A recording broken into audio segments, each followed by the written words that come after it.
Assalamualaikum warahmatullahi wabarakatuh. Perkenalkan, nama saya Kaulan Sakila bersama kedua teman saya, Adinda Putri Uswatun Casanah dan Ilhan Muhtadin, akan mempresentasikan hasil dari pengerjaan tugas kami, yaitu Assessment CLO3 Project Team Based CLO3 Learning, Seleksi Model, Decision Tree, KNN, dan Naive Bayes.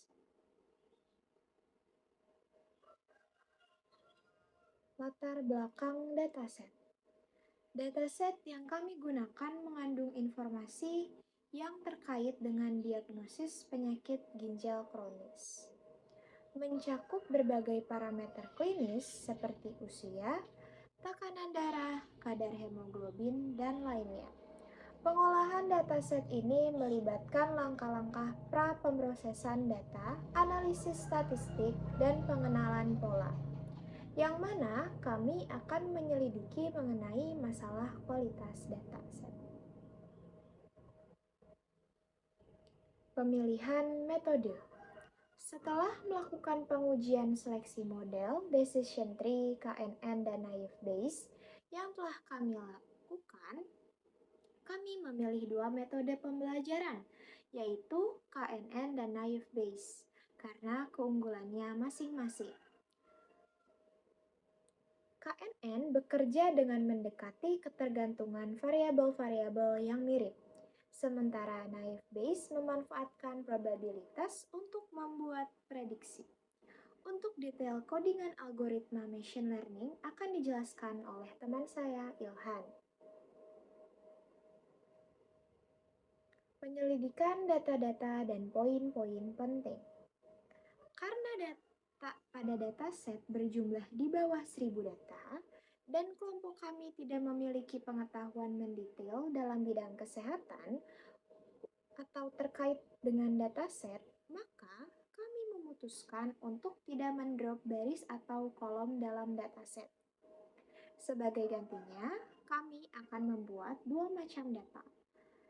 Data pertama yang akan dipakai utama, yaitu df_pakai, dan data kedua df_m, yang akan diisi dengan field 999 untuk numerik 2 untuk kategori.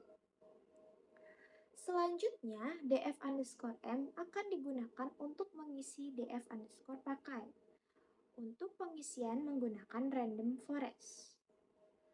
Untuk data yang digunakan menggunakan korelasi Spearman untuk mengisi df_pakai.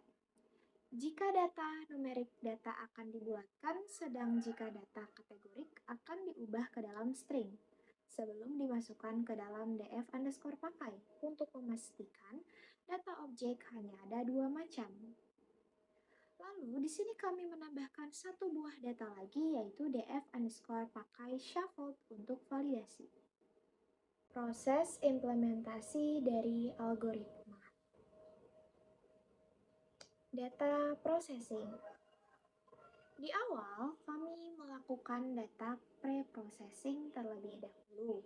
Data pre-processing sendiri adalah serangkaian langkah atau proses yang dilakukan untuk membersihkan, merapikan, dan mengorganisir data mentah sebelum diolah atau dianalisis lebih lanjut. Tujuannya untuk meningkatkan kualitas data, menghilangkan anomali atau noise, dan membuat data lebih siap untuk digunakan dalam model atau analisis. Pertama-tama, kami melakukan mengimport library seperti berikut. Lalu, pada baris ini, kami menentukan URL dataset dalam format ARFF yang disimpan di GitHub. Selanjutnya, pada baris ini, kami mencoba mengambil konten dataset dari URL GitHub yang diberikan menggunakan library request.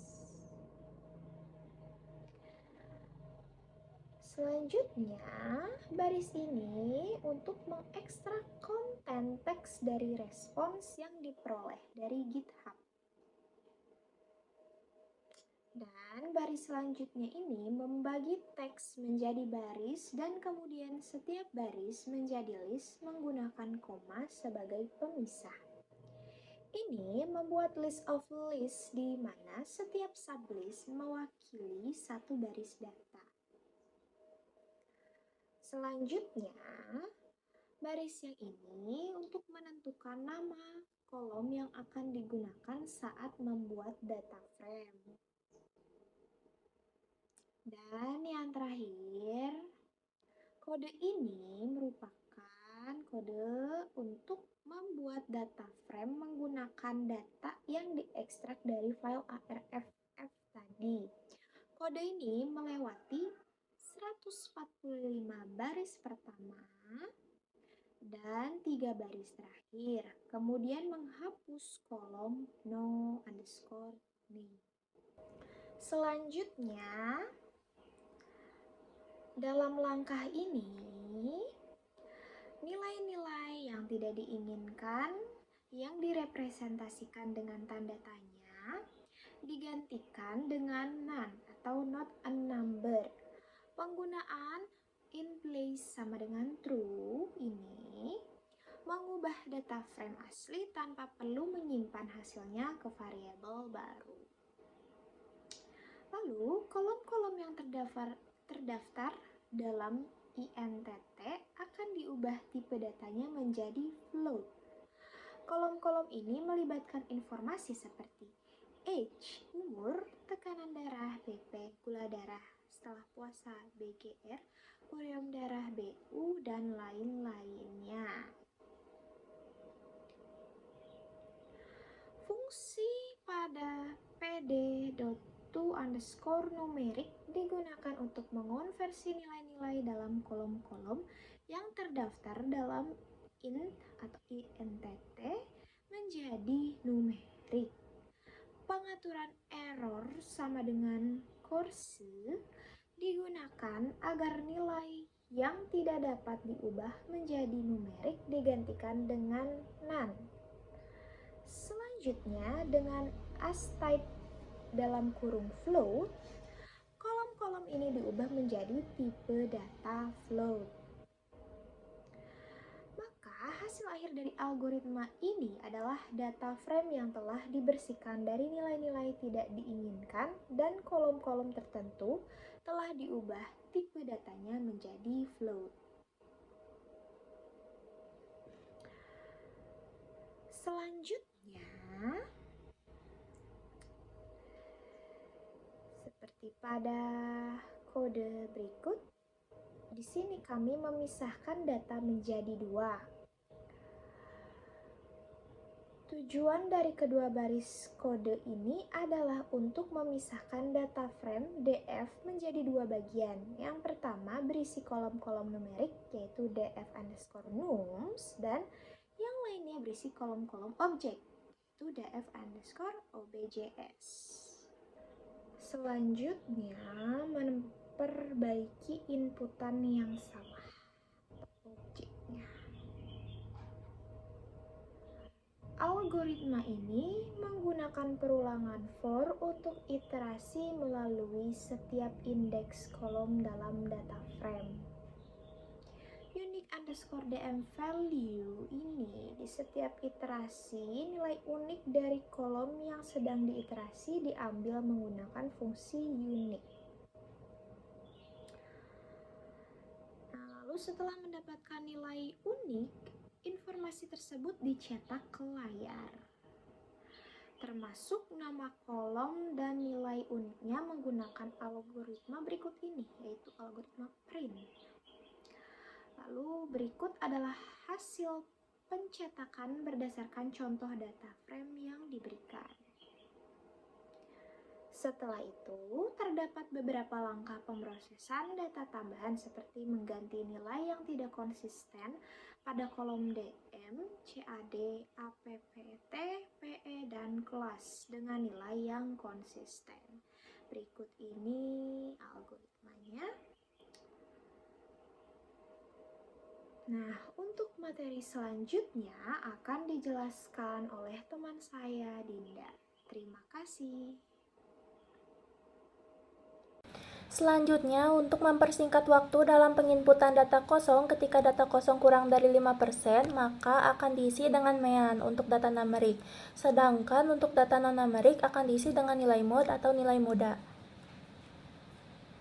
Di dalam source code dev objek cepat ini ada fungsi dev copy, yaitu untuk membuat salinan data frame df ojk untuk memastikan bahwa perubahan yang dilakukan itu tidak mempengaruhi data frame yang asli.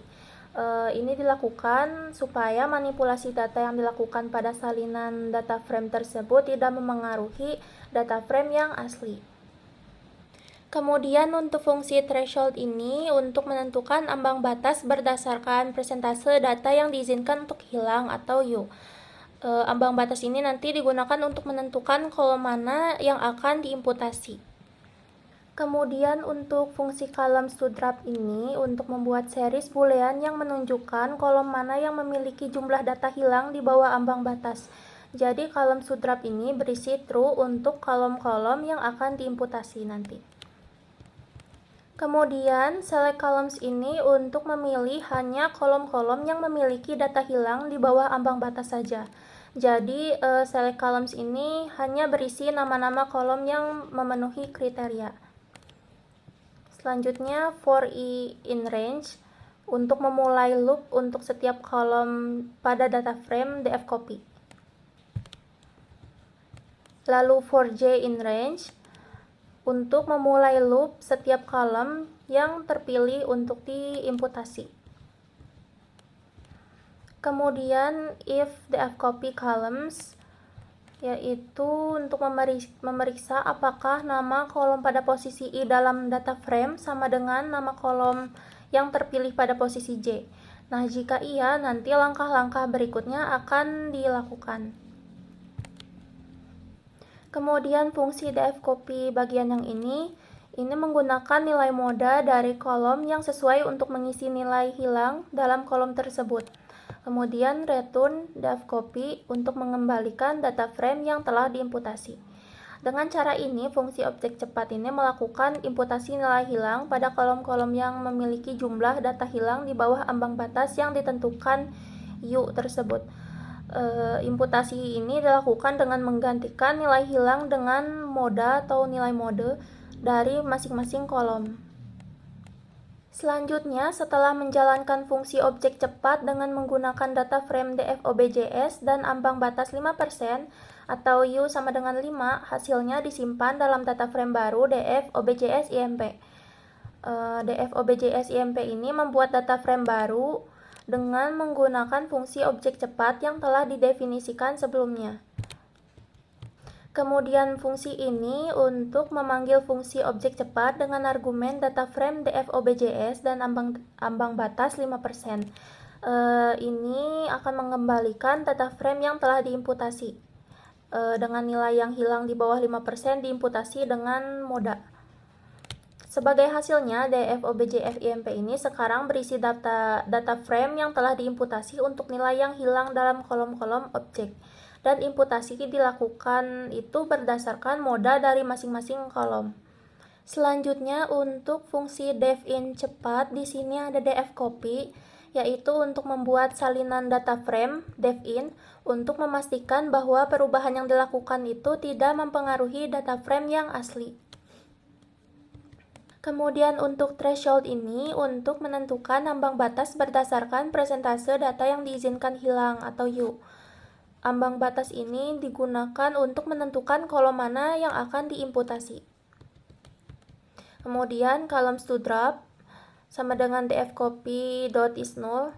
Sum ini membuat series boolean yang menunjukkan kolom mana yang memiliki jumlah data hilang di bawah ambang batas. Lalu select columns untuk memilih hanya kolom-kolom yang memiliki data hilang di bawah ambang batas. Jadi select columns ini berisi nama-nama kolom yang memenuhi kriteria saja.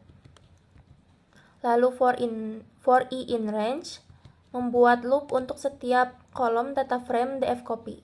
Kemudian for j in range membuat loop untuk setiap kolom yang terpilih untuk diimputasi. Lalu if df copy columns Ini memeriksa apakah nama kolom pada posisi I dalam data frame sama dengan nama kolom yang terpilih pada posisi J. Jika iya, langkah-langkah berikutnya juga akan dilakukan. Kemudian dfcopy. Fungsi dfcopy ini menggunakan nilai rata-rata dari kolom yang sesuai untuk mengisi nilai yang hilang dalam kolom tersebut. Kemudian return dfcopy mengembalikan data frame yang telah diimputasi.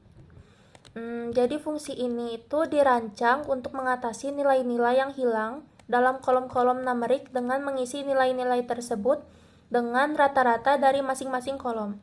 Imputasinya dilakukan hanya untuk kolom-kolom yang memiliki jumlah data hilang di bawah ambang batas yang ditentukan. Setelah menjalankan fungsi in cepat dengan menggunakan data frame df_nums dan ambang batas 5%, hasilnya disimpan dalam data frame baru df_nums_im. Jadi df_nums_im ini membuat data frame baru dengan menggunakan fungsi in cepat yang telah didefinisikan sebelumnya. Kemudian in cepat ini untuk memanggil fungsi dengan argumen data frame df_nums yang berisi kolom-kolom numerik dan ambang batas 5%. Ini akan mengembalikan data frame yang telah diimputasi. Dengan nilai yang hilang di bawah 5% diimputasi dengan rata-rata masing-masing kolom. Sebagai hasilnya, df_nums_im ini sekarang berisi data frame yang telah diimputasi untuk nilai yang hilang dalam kolom-kolom numerik, dan imputasi dilakukan berdasarkan rata-rata masing-masing kolom. Selanjutnya ada fungsi dfm, yaitu untuk menggabungkan data frame df_nums_im yang berisi kolom-kolom numerik yang telah diimputasi, dan data frame dfobjs_im yang berisi kolom-kolom objek yang telah diimputasi menjadi data frame tunggal atau dfm. Eksis sama dengan 1 ini, untuk penggabungan dilakukan secara horizontal, sehingga kolom-kolom dari kedua data frame tersebut disusun secara berdampingan. Kemudian fungsi df pakai sama dengan pd.concat ini sama seperti langkah pertama, yaitu menggabungkan data frame df_nums_im dan dfobjs_im menjadi data frame df pakai. Kemudian df pakai.isNull.sum ini menghitung jumlah nilai yang hilang dalam setiap kolom dari data frame df pakai. Dengan cara ini, kita dapat memeriksa apakah masih ada nilai yang hilang setelah proses imputasi atau tidak. Selanjutnya, untuk data non-numerik kami ubah menjadi 0/1, dan untuk data kosong lainnya, numerik akan diisi dengan 999, sedangkan untuk non-numerik diisi dengan 2. Selanjutnya langkah-langkah ini menggunakan pendekatan label encoder untuk mengubah data non-numerik menjadi 0/1. Di sini setiap kolom non-numerik yang memiliki nilai kategori diubah menjadi metode replace dengan kamus yang menetapkan nilai numerik tertentu untuk setiap kategori. Contohnya ini dfm.rbc.replace ini mengganti nilai normal dengan 0 dan abnormal dengan 1 dalam kolom RBC. Proses yang serupa dilakukan untuk setiap kolom non-numerik yang dipilih. Selain itu, jika ada nilai kosong atau NaN, setelah proses imputasi, kita dapat memberikan nilai numerik tertentu untuk menggantinya. Misal nilai numerik 999 untuk kolom numerik yang masih memiliki nilai kosong setelah imputasi. Nilai numerik 2 untuk kolom non-numerik yang masih memiliki nilai kosong setelah imputasi. Jadi ini adalah upaya untuk menjamin bahwa setiap kolom di data frame memiliki tipe data numerik dan tidak memiliki nilai kosong. Selanjutnya untuk fungsi def_input_run ini terdapat df sama dengan dfz.copy. Ini untuk membuat salinan data frame dfz untuk memastikan bahwa perubahan yang dilakukan tidak mempengaruhi data frame yang asli. Untuk for call in dfg.columns ini untuk memulai iterasi setiap kolom dalam data frame dfg. Jika tipe data kolom adalah objek atau non-numerik, maka fungsinya ini. Jika tipe data kolom adalah numerik, maka fungsinya yang ini. Kemudian DFM sama dengan input run untuk menggantikan data frame asli DFM dengan data frame yang telah diimputasi. Lalu dfm.isNull.sum ini menghitung jumlah nilai kosong dalam setiap kolom dari data frame DFM setelah proses pengisian nilai kosong. Selanjutnya, untuk penginputan data, kami di sini menggunakan bantuan sederhana dengan menggunakan korelasi Spearman. Selanjutnya, untuk fungsi def correlation for im, di sini ada core matrix sama dengan data.core, yaitu untuk menghitung matriks korelasi untuk data frame. Kemudian loop pertama, yaitu for i in range, adalah iterasi untuk setiap kolom dalam data frame. Kemudian membuat list data core temp untuk menyimpan informasi tentang korelasi kolom saat ini. Lalu loop kedua, yaitu for j in range, adalah iterasi untuk setiap kolom lainnya. Kemudian jika nilai korelasi antara dua kolom melebihi atau sama dengan ambang batas dan tidak sama dengan 1, maka informasi tentang korelasi tersebut akan ditambahkan ke data core temp. Kemudian fungsi if j sama dengan len core matrix.columns ini, jika sudah mencapai kolom terakhir dan data core temp tidak hanya berisi satu elemen, tambahkan jumlah kolom yang memiliki korelasi di atas ambang batas ke data core temp. Kemudian tambahkan data core temp ke data core. Fungsi ini mengembalikan list data core yang berisi informasi tentang kolom-kolom yang memiliki korelasi di atas ambang batas bersama dengan jumlah kolom tersebut. Kemudian P sama dengan correlation for im ini menggunakan fungsi correlation for im untuk mendapatkan korelasi antar kolom pada data frame DFM kosong.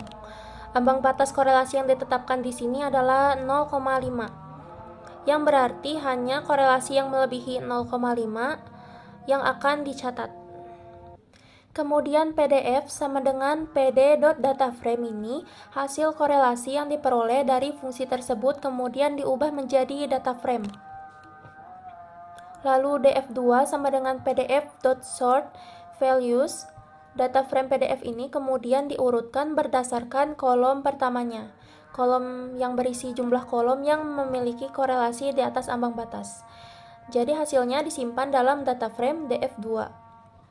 Kemudian df2 ini, data frame ini dicetak atau dapat digunakan untuk analisis lebih lanjut. Contoh penggunaannya, kami akan menginput bagian AL. Terdapat beberapa hasil yang memiliki korelasi yang lebih dari kurang lebih 50%. Maka akan diambil beberapa yang memiliki korelasi yang besar. Menggunakan DFM untuk membuat train dan test split untuk variabel AL. Data dengan nilai AL tidak sama dengan 999, maka dianggap sebagai data train, sedangkan yang bernilai 999 dianggap sebagai data test. Kemudian membuat model random forest classifier dengan 50 pohon dan melatihnya dengan menggunakan data train. Lalu menghitung root mean squared error pada data train. Kemudian menghitung F1 score dengan berbagai metode average seperti mikro, makro, weighted pada data train. Assalamualaikum warahmatullahi wabarakatuh. Perkenalkan, nama saya Ilham Tedin. Di sini saya akan melanjutkan presentasi dari kelompok kami. Yang pertama, di sini saya akan mengecek apakah data sudah aman, clean tanpa missing. Kita cek dflen panjang 400.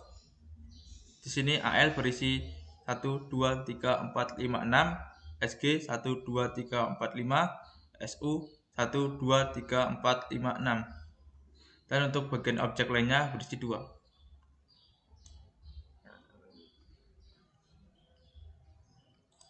Selanjutnya di sini kita akan mengecek apakah ada data kosong. Di sini memiliki nilai output yaitu 0 semua, yang berarti data sudah clean. Selanjutnya tes data. Di sini saya akan menshuffle data def pakai. Selanjutnya DF pakai shuffle akan saya bagi menjadi 4 data, yaitu Xtrain, Xtest, Ytrain, Ytest yang sebelumnya sudah saya masukkan ke dalam preprocessing standar scattler. Alasan kita shuffle data di sini, kita run terlebih dahulu. Karena penyebaran kelas di dalam DF pakai buruk. Di sini kita lihat DF pakai dari 0 sampai 100 hanya memiliki satu kelas, yaitu CKD. Selanjutnya kita akan melakukan tes sederhana menggunakan decision tree. Di sini menghasilkan train set memiliki advance score yaitu 100%, test set memiliki advance score 100%. Selanjutnya KNN cara sederhana kita run. Di sini memiliki train set dengan advance score 98% dan test set memiliki advance score 98%. Selanjutnya naive Bayes. Di sini kita menggunakan Gaussian NB. Kita run. Di sini memiliki advance score sebesar 0,99 dan test set memiliki advance score sebesar 98%. Selanjutnya yang kita lakukan yaitu melakukan tes key vault dan grid search untuk mencari parameter yang tepat.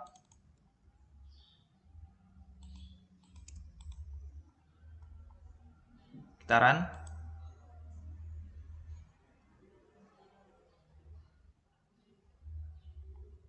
Sudah selesai, kita cek parameter terbaiknya. Di sini kita mendapatkan metrik Manhattan dan neighbor sebesar 2.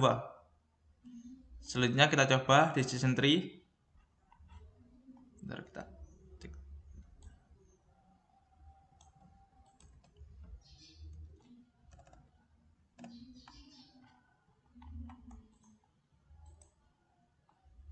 Kita run. Sudah selesai, kita cek parameter terbaiknya. Di sini mendapatkan kriterian yaitu entropi, max step yaitu 7 dan splitter itu random. Selanjutnya naive Bayes.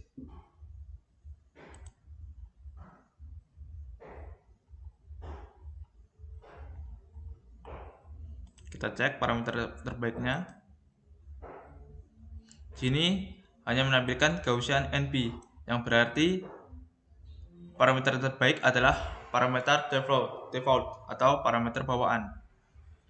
Selanjutnya kita akan melakukan tes key vault tanpa menggunakan cross vault score. Kita cek datanya sudah tershuffle. Kita cek KNN.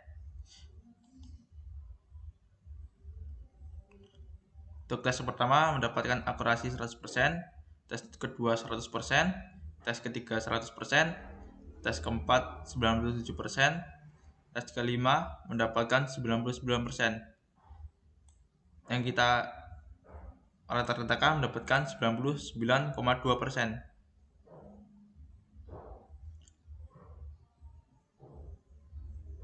Selanjutnya decision tree. Tes pertama mendapatkan 100%, tes kedua 97%, tes ketiga 97%, tes keempat 99%, tes kelima 100%. Di sini mendapatkan rata-rata yaitu 98,75%. Selanjutnya kita cek untuk naive Bayes. Tes pertama mendapatkan 99%, tes kedua mendapatkan 97%, tes ketiga mendapatkan 99%, tes keempat 99%, tes kelima 100%. Di sini mendapatkan skor rata-rata yaitu 98,75%. Selanjutnya kita akan tes menggunakan KNN yang telah kita buat. Di sini kami telah membuat dua buah fungsi KNN, yang satu Manhattan, yang satu Euclidean. Yang membedakan hanya bagian sini. Ketika Manhattan menggunakan absolute, sedangkan Euclidean menggunakan square. Kita jalankan terlebih dahulu. Selanjutnya, tes kode dengan membandingkan dengan KNN dari sklearn. Kita run. Di sini kami masih menggunakan DF pakai shuffle. Tapi di sini kami mengubah tes case-nya menjadi 25%. Kita cek di sini. Metrik Manhattan Neckbar 2. Neckbar 2 metrik Manhattan. Kita run.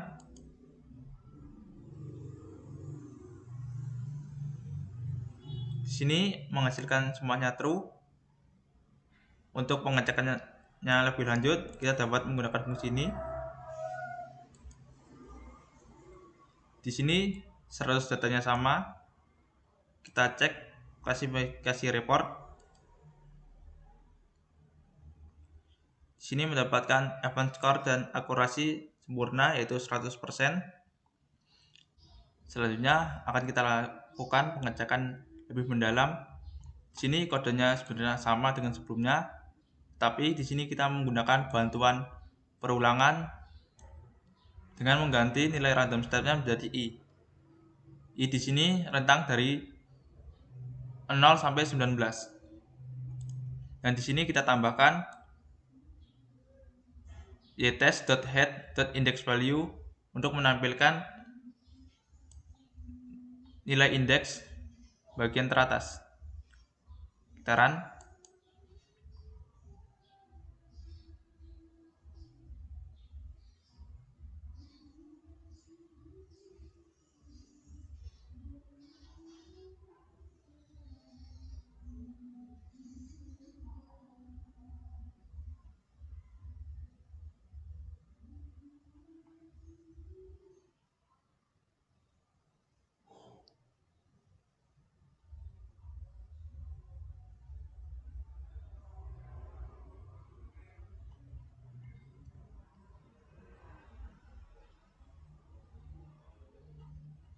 Di sini dapat kita lihat dari 20 pengecekan dengan 100 data, di sini menghasilkan akurasi yang sama, yaitu 100 data cocok. Selanjutnya kita akan menggunakan naive Bayes yang telah kita buat sebelumnya. Dan di sini adalah bagian utamanya, menghitung probability. Kita run. Selanjutnya kita pisah data menjadi 4, yaitu xtrain, xtest, ytrain, ytest, dan di sini kita nambahkan yindex untuk ytest.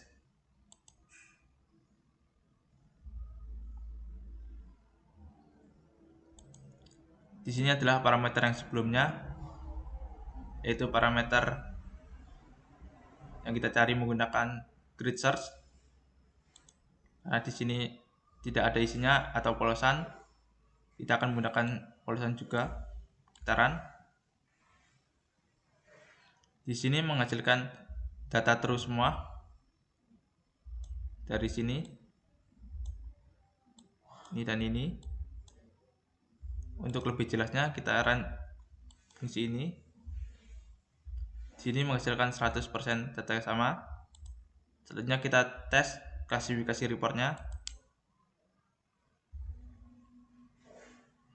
Di sini mendapatkan event score dan akurasi sebesar 99%. Di sini juga menghasilkan event score mikro 99%, yang makro 98%, dan event score weight sebesar 98%. Di sini kita juga mengetes menggunakan perulangan dengan mengganti random state-nya menjadi 0 sampai 19. Kita cek.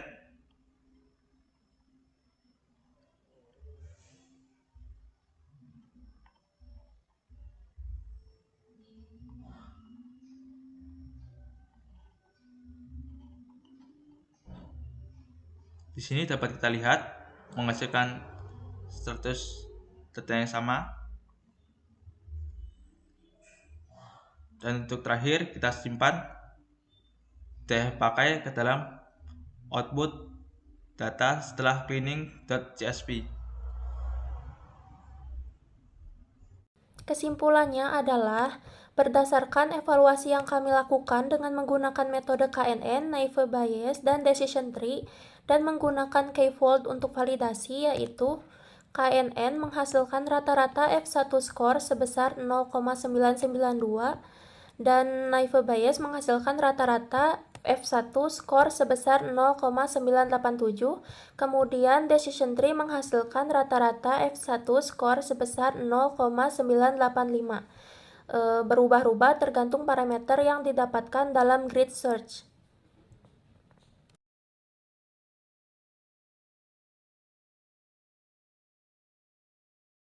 Jadi, kualitas dataset yang kami gunakan dapat dianggap baik. Hal ini dapat dilihat dari hasil pemrosesan data yang kami terapkan. Hasil pengujian data menunjukkan tingkat akurasi antara 98-100%, menandakan bahwa data yang diinput sudah baik, dan pemilihan model juga telah optimal. Pemrosesan data adalah hal yang terpenting dalam machine learning. Bahkan dikatakan dalam dunia kerja hampir lebih dari 60% yang dilakukan seorang ML engineer adalah pemrosesan data. Penting untuk memastikan bahwa data yang digunakan dalam model memiliki kualitas yang baik, dan masalah seperti data yang tidak jelas atau hilang harus ditangani dengan baik sebelum diterapkan pada model. Sekian dari kelompok kami, mohon maaf bila ada kesalahan. Wassalamualaikum warahmatullahi wabarakatuh.